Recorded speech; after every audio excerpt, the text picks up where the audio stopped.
ده احلى شاور سيت هتشوفه في حياتك. بيني وبينكم كده، انا اول ما شفته في الاول خالص كنت فاكره مايكروويف. دلوقتي بقى ده الجديد، شركه اسمها اكسر، دي من جيرماني، عاملين الديزاين ده تحفه. الفكره بقى كلها ان انت مش محتاج خلاط، مش محتاج اي حاجه، كل حاجه امبيدد هنا. ده تدوس عليه كده تتحكم في درجه الحراره بتاعه الميه من هنا، تتحكم في شده الميه من هنا ومن هنا. دي بقى الحاجات اللي انت ايه، تتحكم في الجت او تتحكم في الشاور رين. طب لو عايز بقى تستخدم السماعه دي، دوس هنا طلع دي، تستخدمها وترجعها تاني.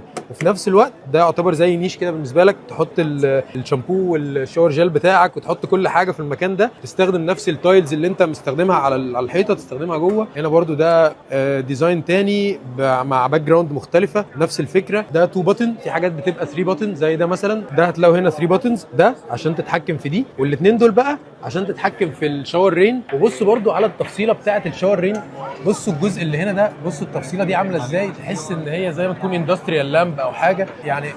انا شخصيا منبهر، واول مره اشوف حاجه بالجمال ده. قولوا لي انت ايه رايكم فيها. معلومه من المعمري.